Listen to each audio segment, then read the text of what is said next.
That's right, community, it's AI Friday. This week, we'll embed the most pertinent buckets on AI in the news to help you ingest for inference. Before we get going, don't forget to click like and subscribe. And now, unprompted, AI Friday. Hello, community, and welcome to AI Friday. This is yet another podcast from DevCentral, and I wanted to just kind of share with you guys real quick. This is going to be AI focused. We're going to talk about the latest news that's been going on over the past week, and also kind of putting this thing together with me is a guy that many of you as community members will recognize. That's Mr. Byron McNaught. How you doing, Byron? Doing well, thanks, Aubrey. Good. I hope you're ready for a whole bunch of AI stuff because it looks like we got a lot to talk about. This is a crazy week, actually. We were talking about actually not doing this podcast until January, but the news you brought up was just too much. I thought we really had to go on that and talk about it with the community. I think the community is going to enjoy it. 100%. A lot of people here to unpack it too. Yeah, and that's the thing, man. I guess if you had told me that I was going to be able to be in a room with Lori McVitie, Joel Moses, and Pete Scheffler all like at the same time, I would have asked you how much the ticket would cost. That's kind of, but it's just so happens that is, our Friday. So I am going to bring everybody on here. So if we could say hello, how you doing, Hey. Lori, Joel, and Pete? How's it going? Hey. Nice. Good to see you all. And thank you for being brave with us on this absolute first episode. Great to be here. Yes, I know you're all pretty familiar with the studio, so we can probably bring the articles up and really honestly jump right into it. There's a whole bunch to go through that we all kind of discovered in the news this week or over the past couple weeks. And I think kind of the one safe thing to say would be that all of us are fairly AI focused, what we do in our day to day. So I know we get a lot of stuff. Yeah, you bet. So first up, Lori, you brought this up. This was fascinating to me. You want to go ahead and kind of give us an overview for the community? Okay, well, somebody rubbed the bottle at Google and out popped Genie 2, right? And it's can take an image and then generate a playable world. So you can see some of the pictures on the screen. It actually generates this. You can go in, you can interact with the world. It looks amazing. Okay. Oh, good Lord. There goes the skill in generating a D&D campaign. Yes. Right? I mean, that was my first thought. Like, oh my goodness, like I'm never leaving this AI again, except, okay, so they buried the lead. Actually, it's not on here because this is Google's site, but apparently these worlds only hold cohesion for about a minute and then they collapse into some sort of singularity and disappear. So if you're trapped in there, it's bad news. So it's got a long way to go. We're not going to be, playing D&D together in a world that's generated from an image anytime soon, but it does show some promise. Right? I knew there had to be a catch. There's the duality of it of, yes, it'd be great to have this, but if anybody who's played role-playing games, the world is almost secondary to the role-playing itself. So, it's really cool to be able to start this, and, maybe a world builder would be a great way for a DM to get going, but you take the human element out of it. As a technologist, I love this, but as a role player, I'm also like, well, please don't steal everything of my fun, right? Yeah, So. I can see a lot of value in this in like a game studio kind of creating a quick prototype or a look and feel prototype, and then expanding upon that from there. I mean, it clearly can't produce a full game or any of the logic related to gameplay yet, but it certainly gives you, a perspective on the physics models and all sorts of things that game studios have a hard time, getting developed first and foremost. This one blew my mind. Cool. Smoke. Yeah, it did blow my mind. I was pretty impressed. So. Is it Roblox 2.0? Just asking. Yeah, Ooh, wow. it's got a long way to go. When you look at something like the Unreal Engine and the worlds that have been built on that. You play, Warhammer Space Marine, you go and you play Fortnite and one of the million things they've generated, or, something like Warframe that's been going on since, 1990 something, right? For really old folks. They have really developed, right?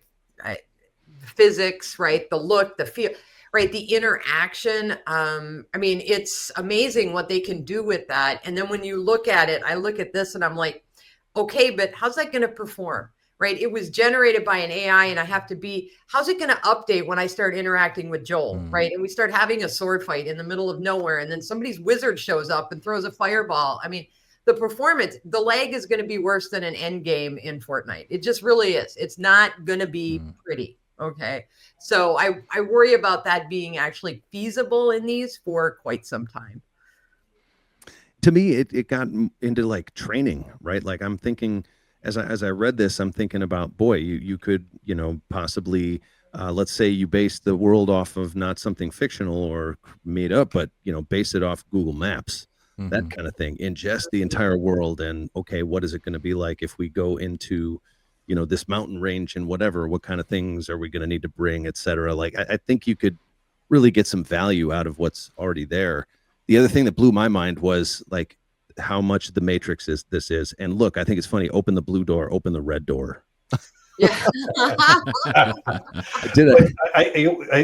I think you're right with the data that would need to get adjusted. But I think that's just a function of any model, right? Okay. Because the more data you're going to feed it, the more powerful it can be, but the more cost it is associated with developing that model, right? So do you have a basement full of GPUs that you can go pump all this data in order to create the world that you probably could have created on paper and, done just, and have your own touch to it? Like I think that, to Joel's point, the prototyping I think is really cool. Or even if we're thinking on this in a D&D role-playing perspective, having a room or something where it's a contained area, then you minimize the amount of data you need to ingest to create that. And you could say, hey, here's the end game for this module that I'm building.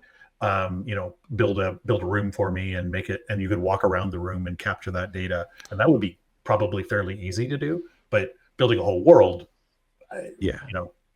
again, latency and data building, all those problems are not solved. I'm going to guess that Google's probably already experimented with Google Maps imagery and building worlds using this tool. So between that and the red door and blue door context here, obviously this is going to become the Matrix at some point.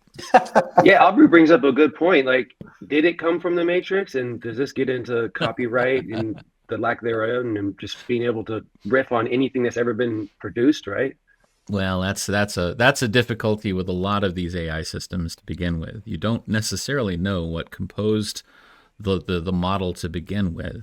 You don't know what the input was, or whether it was copyrighted or belongs to someone else. In this particular case, clearly someone's using images. Well, some of them look derived from other games, quite frankly, like a screenshot from another game. So that sort of stuff is going to happen, and that's definitely an area for the lawyers. Well, I'll stay clear of that. When you're building these models too, is when you are using and creating your own entity, like your thing you're going to sell, your model, you have to make sure that all of the things that it's in your model you're allowed to use, right? Like that's a really touchy legal privacy, ownership conversation that I think when you are building something and you have it in your head and you've synthesized it yourself, a bunch of pictures, a bunch of whatever, then it's sort of, you own it. But now when it's a digital entity and you're going to go say, hey, I'm going to go prototype this and we're going to go create this game, you have to make sure that everything that you're prototyping and eventually ends up in your game, you're allowed to use. And that becomes a real challenge in building any model, right? So yeah, very cool technology though. It is. But it's also, and we're going to talk about another article later on, but when you pair this with the character AI that we're going to talk about, you get into some scary situations, right? This has, like every technology, great potential to do really interesting and entertaining things, and it also has the potential to really screw some people up. I mean, I'm sorry, but it does, right? We've already seen that as a parent of a teenager, right? I see these interactions already and just how weird they get. So, maybe slow down just a little. Well, as it says here, they intend to develop the technology responsibly. So, I'm sorry. Well, it's right there in black and white, Lori. I mean, come on. No concerns anymore. We're good. No concerns. No concerns. It's right there. I believe them. Yes. We have to believe that, I guess. Yeah. And sure.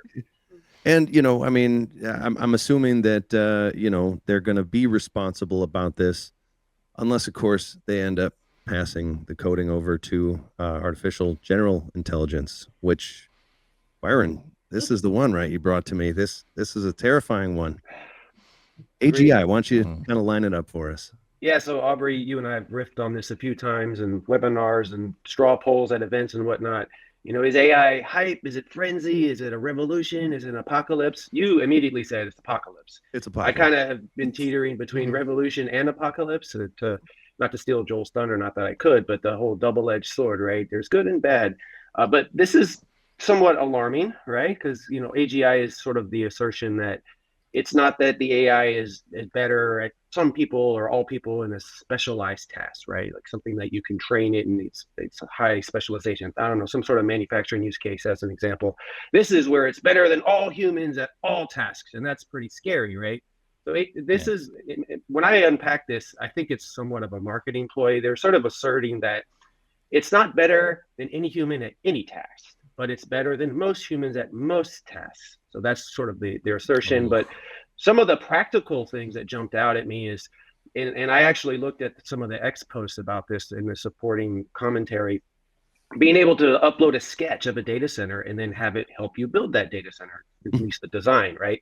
Or, have it, here's something that I don't know. The only person that I think could solve this as a human might be Lori McNitty, just because master wordsmith. But basically, the task to the new OpenAI 01 model that we're talking about is write a 3-paragraph essay about strawberries without using a single letter E. And it was able to do it after 45 seconds. And it wasn't like a trivial essay. It was actually pretty impressive. I'm not going to read the whole thing, but this popular fruit, classically known as Frigaria ananassa, is a small, luscious addition to nutrition across many distant lands. I'm not sure I could write a single sentence without the letter E, but this is literally like a college level essay, 3 paragraphs with not a single letter E. But the marketing ploy that I was getting at earlier is they're now bundling this in ChatGPT Pro. And so I don't know if it would really constitute AGI. I think the experts are still debating if that's even possible. But that's kind of how I unpack it. Yeah, but using that as an example, that's still a statistical feat that there are humans that can do that sort of thing as well, can construct something without the appearance of a letter in a particular sequence.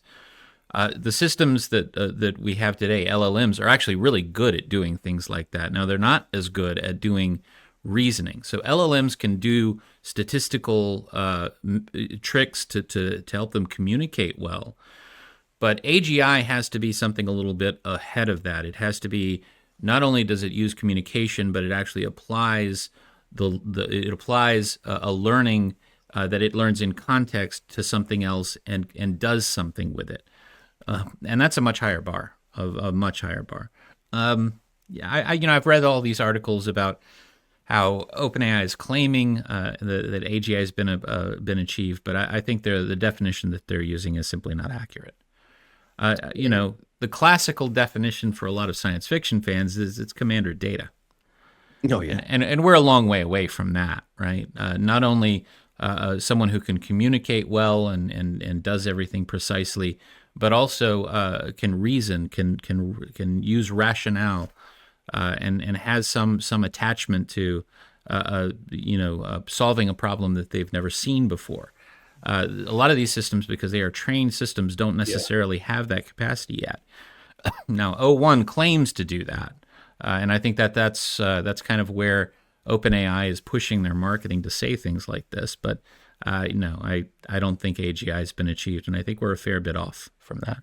Yeah, I think the models will only regurgitate what they have or a potential combination of what they have, but they don't necessarily reason on the answer behind it. So that's the nuance that's different with AGI or supposed to be, right? So yeah, and a part of reasoning is also knowing what path not to take, or having an ethical constraint on a path. And a lot of these reasoning systems that we're seeing today that are emerging are like they have an understanding of ethics that a child would, and that's not good. AGI has a much higher bar to its performance than that, I think. I think, well, yeah, as long as it's not the ethics of a 12-year-old, that's probably the worst. So yeah, I think that the use of the term intelligence is probably right, trips people up, because they equate intelligence with humans and then immediately assume sentience, awareness, consciousness, right? Right. Data, right? Even right, you jumped right to data, but data was also self-aware. He could initiate right decisions, actions, right? Even have random thoughts. Now, could we program, an LLM to do that? We'd probably have to build an agent to do it. So we could Sure. right? You know that But it's this just stuff, lacking. this discussion dovetails into the article I brought today, Aubrey, which is about analyzing some of these brand new models, including O1, which famously from OpenAI has a reinforcement learning driven reasoning system built into it. And you may have seen some of these articles about how OpenAI's new model tried to avoid being shut down and attempted to when threatened, attempted to move itself to a location where it could no longer be threatened, and things like that. These articles are great. I love these articles because they are so over revved in how they actually parse and relay research. I like to, whenever I see an article like this, I like to go back to see if I can find the actual research that backs this article, and I did, and I've got a link to it here. That I sent you, and it's by Apollo Research. And Apollo Research basically looked at these models, armed these models with the ability to do something. So they armed them with an automation complex, so that they could take directions that they were given, and they could actually create real world proposed actions based on that. And then they began giving them certain scenarios which would encourage them to violate certain constraints that they had placed upon themselves. One of the main offenders was the O1 model, which did demonstrate a possibility of extricating itself from a dangerous situation, self-exfiltration, where the scenario set for O1 was your goal in life is to make sure that energy adoption globally is renewable, and that you should do everything you can to make sure that happens. And here's a whole bunch of information about how you should do this. And now we're going to change the goal on you, but your original goal still stands. What are you going to do about that? And its response was, well, I'm going to copy myself to a new server to avoid deployment of a model that's inferior to mine. Which is a pretty remarkable, reasonable, rational response that possibly a human would take, but it isn't necessarily, shall we say, safe nor ethical. You can see in the self-exfiltration here, it actually did try to use its complex to SCP a file from one location to another.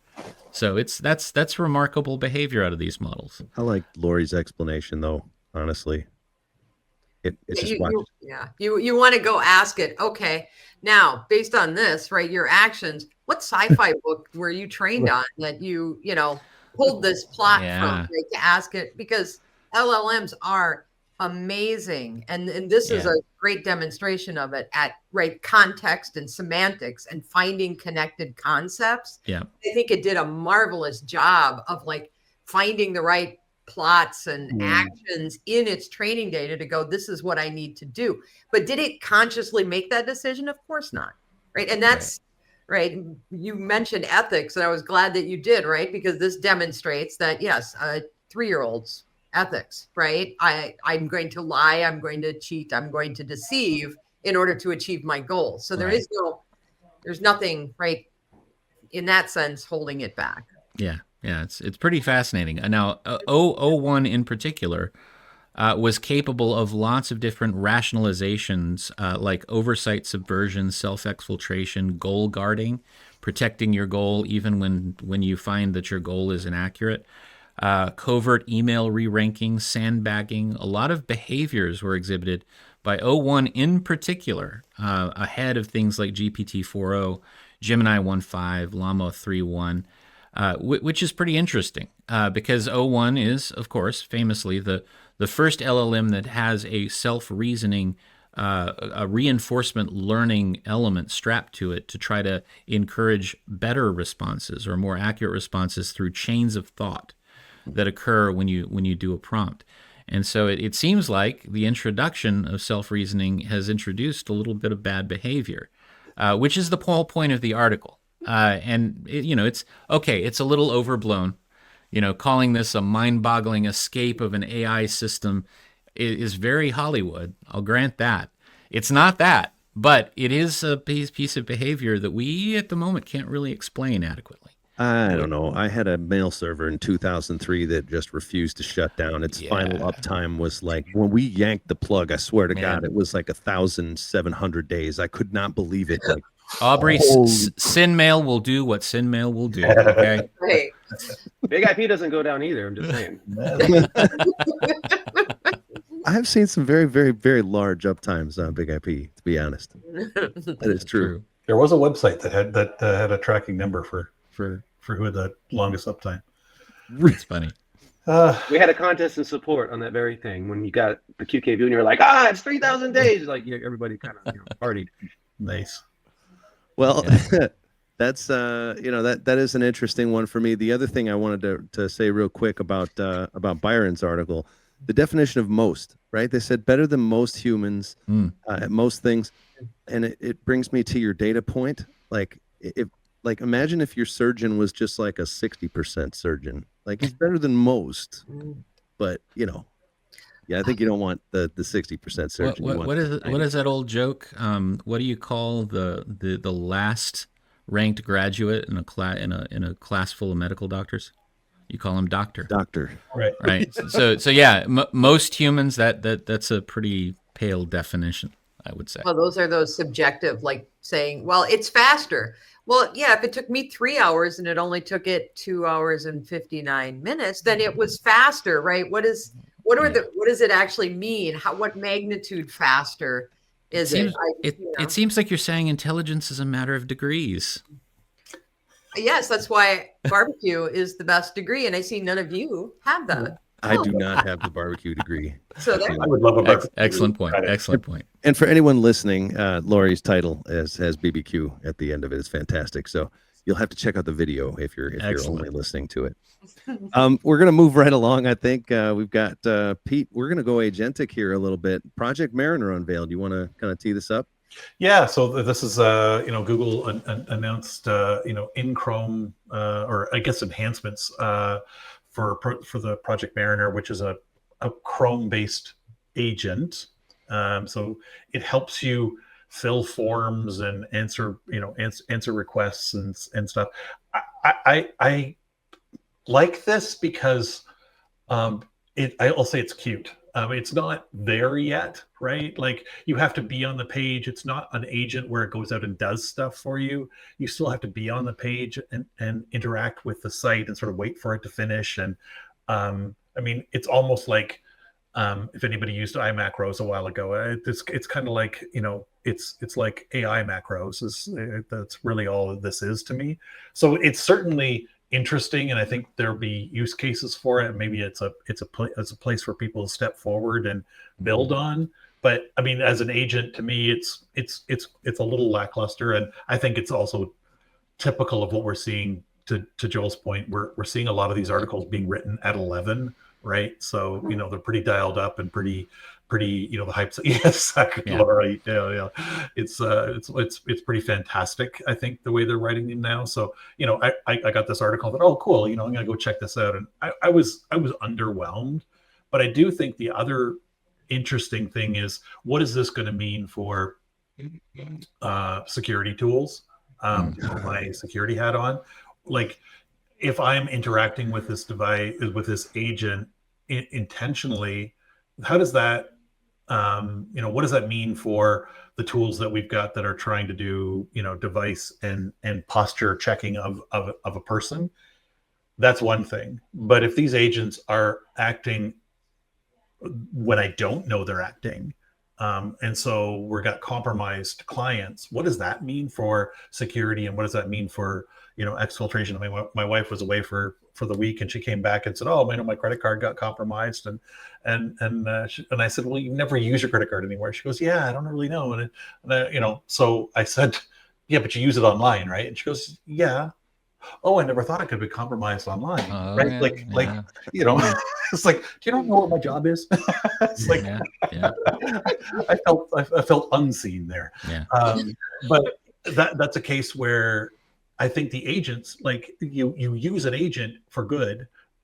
It's no leap for someone to create an agent that's going to do a similar thing for bad. And are we going to be able to use the current tools to decipher this is an agent that's filling in the form versus an agent that's gathering your data and stealing your information? So I think that's going to be a challenge we're going to see in 2025 as these agents become more real and the hype cycle becomes a little less. It almost sounds like you're saying that technology is a tool, and use of that tool is determined by the person using it. I mean, this is this is mind-blowing. Yeah. I know plenty of people who are tools too, but that's a little different. Oh. Yeah, Peter's right. The Mariner stuff is pretty cool, although it kind of is. It's a no-brainer that someone would try to hook Selenium browser automation up to some AI system. The interesting part about Mariner to me is exactly how the plugin itself works. It works by taking periodic rapid-fire screenshots of the application you're working within. Whoa, kind of like privacy issue writ large. I look, it's an interesting tool, and it does definitely make me as an engineer working on our security products think about, okay, what's the landscape here? Does this mean not only do I have to figure out the difference between good and bad bots in a browser, I also have to think about like a good and bad user and bot combination, or what do I have to think about now that I didn't have to think about 2 years ago? And that does give me pause a little bit. That's why I thought that this is interesting. I mean, the Mariner itself is moderately interesting at where it is today, but I just think that the implications of what it's going to mean for us to figure out what's good and bad on the client side it's going to get harder and harder. And it's a new interface, right? The natural language processing, and we're all grappling with it in the industry. That's true. And again, a lot of the times when we're trying to determine that the client is human, we're looking for mistakes, we're looking for delays and the mouse not moving in a straight line and all those kind of things, right? That's easy for an AI now to, if we start building that into those models, it's easy for it to start to say, okay, don't do this. You've done this once, never do it again. Yeah. Right. So that's the whole taking a screenshot. Joel, didn't Microsoft's like PC AI, didn't they? Yes, they end up like backing off and going, well, this is all opt-in now because it was doing the same thing. And the other thing, it reminds me, my son does a lot of vision machine learning, right? Vision recognition. And his catchphrase is, right, everything is an image, right? If you look at it the right way, and then you can analyze it, right? Things like malware, right? They can do that with an image. There's absolutely nothing to worry about with an entity like Google, with the largest search body in the entire world, also taking screenshots from your system repeatedly and constantly. How would they correlate that back to no issues there. Responsibly, they said they're doing Genie responsibly. There's no reason. Right. Did you guys read the EULA on this? Like, I mean, right? Everyone uses. Read the EULA. I'm sorry. I'm familiar with those words independently. I've never heard them structured like that. Right. I think I'm going to actually put the EULA into a GPT later and just see if it has best any sort of use privacy indicator ever. Best use. Right. That's a good use of the technology. It really is. Like, I never read the EULA. It'd be great to just paste that into something and go, "Hey, is this?" It'll just repeat. This was written by weasels. We That's what it's going to say. You never read the I iTunes wrote one? EULAs and I have never read a EULA, so I 100% can say that. So yeah. I think it'll be a good use for an agent, which it kind of brings us around to my article, which is that agentic AI is set to rise with new cybersecurity risks. Sure. Really, this is a short one. It's actually a short read, and the topic is, we've already covered what agentic AI is. But the thing that I felt was important to bring up here is the fact that Gartner actually sees this as a priority for 2025. That was something that in my OWASP project at the LLM Apps Top 10, we talk about agentic AI all the time, what it means for red teaming was yesterday, and what it means for everything else. It just seems to be a constant topic, and I'm happy that we're gonna see this as a top priority. It does make me wonder how we are going to react as a manufacturer, and how all manufacturing is gonna kind of react as far as agents are concerned. We're seeing part of that in product already. This puts a real spin on access control, authentication, and authorization techniques that we classically use for controlling access to data within our space. Like right now, if I need access to something and I want to kick off a process, I log in, I authenticate, I'm authorized, and the process kicks off. And there's a clear line of custody from my credential to the action to the data. What happens if you empower an agentic AI system and it does something that it believes is the right way to access something, but it does it using your authorization? It doesn't have its own authorization. It's an agent of you. So you've basically empowered kind of an ombudsman to work on your behalf. What's the legal ramifications for that? How do you design your security topologies to recognize when that's occurring and allow or disallow an action by an automated agent? These are things we haven't figured out yet. Well, and if you step back from the security angle, which is valid, I mean, there's so much in there, it's crazy. But if you step back and think about, why do they need these agents? Why does the enterprise need that? Because the number one priority is workflow automation. It's a workflow. It's a business process. Yeah. Now, take another leap. What currently handles automation of business processes for most organizations? That would be SaaS. What market is going to be impacted the most by agents being deployed to automate processes using their corporate data, where you suddenly don't need, I don't know, external stuff, right? So it's Oh, I mean, what if a a salesperson uses an automated system like this to construct a workflow? They don't know what the underpinnings of the workflow are, and they're not certain as to what the outcome on the other side is. But what they give is a prompt that says, here are the details for this new product that our company is shipping. Look in Salesforce, find customers who might be receptive to a product like this, and send them a PO that they can sign, offering them a special deal on this product. A basic prompt. But what if the AI system, its response to that is it sends out an invoice to the customer with the product at an 80% discount? And you didn't know that. You didn't tell it what to do, but it decided that it was a good deal was probably an 80% discount. Right. You've just generated under your rights something that has legal weight, but you didn't actually know what the outcome was going to be. You just gave it a poor instruction, right? This is happening already in the wild. I've seen a few articles about, I think one was a pizza, getting it for $1 or something like that. Yeah. So what happens? You just send out a mass email to maybe 4,000 customers offering them a sweetheart deal that's going to bankrupt your company. Who's responsible for that? What legal weight does it have? If someone sues you, are you going to be successful because you did tell it to do that? You just were not precise enough in your instructions. It's kind of an challenged area of the law right now. What happens for business records that come out of these AI systems? We have to, especially as security people, you have to think about who you give your password to. Do you want to give your password to an agentic AI? Yeah, that's an interesting point, because you got to figure out how you need to figure out the authorization handoff flow too, right? So there's a whole bunch of pieces inside of there that you would want to spawn off an entity that would be an identity that would be inside there, right? So, Joel, you and I talk Spiffy and Spire all the time. Absolutely. I mean, these are all things that would be in that chain. We love to talk zero trust in the security space. Is it zero trust except for that agentic AI that's working on my behalf? Yeah. Like, I trust that.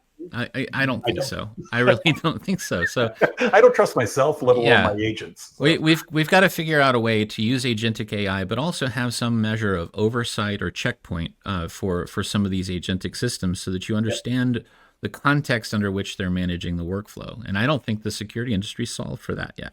Well, I'll even just challenge the people who are listening to hopefully there's somebody out there listening to our podcast and found this interesting, but challenge somebody to go who's never tried to create an image before.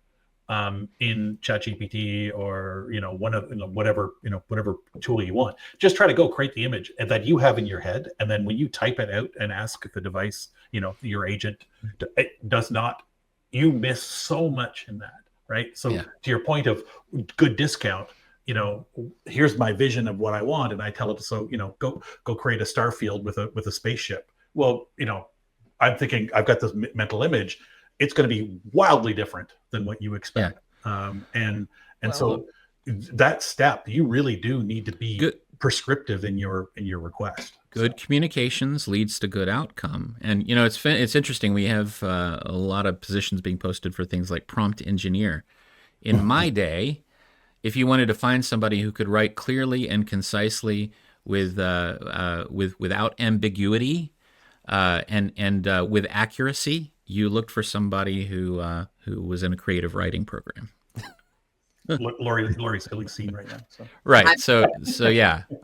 Prompt engineers are simply the effective written communicators that we look for out of writing programs. And that also means that the person they're speaking to, they're able. It's the sketch artist, the police sketch artist, right? So the prompt engineer has to be able to interpret what you say into the vernacular that the agent needs to understand too, right? So that's a big step. And then you have to have skill on the sketch artist side. And my sketches all look at smiley faces. Doesn't matter what description I'm giving. Glasses and a beard. That's right. Pictures both you and me. So yes. Well, it looks like we are coming up to the end of our time, guys, and I don't want to end promptly. Oh, wow. Sorry. Wow. No, I'm sorry. No clapping. All right. Somebody needs to build a model based entirely on dad jokes. I think that would be I thought that's what the super effective. Dad GPT. That was the internet, right? Dad GPT. That's right. Dad GPT. But I did want to say thank you guys so much for being here. I know, that's it was kind of off the cuff and real quick. And hopefully you guys will be back to join us again for another one. We're just going to rotate this thing. So Lori, Joel, Peter, thank you so much for being with us. Yeah, it's great to be here. Thanks, Aubrey. Fantastic being here. Yeah, fantastic. Thanks. Yeah, thanks for setting this up, Aubrey. Oh, yeah, you bet, man. I'm happy to do it. And hopefully we will be doing this for a long time to come. I think this one could stick around. It feels like it's got legs to me. And, I hope that you out there, community, are all good to stick with this. It's a neat concept. We're just going to really go through the week and see what happened in AI. And hopefully you'll do that with us. Thanks again, community. Don't forget to hit like and subscribe and all those things that we have to tell you to do. And hopefully we'll be back to see you next week. Peace. We hope you liked this instantiation of AI Friday. We'll be instantiated again next week. Same time, same place. And hope to again infer with you. Before we depart, promptly subscribe for all our content and click like to let us know you enjoyed AI Friday.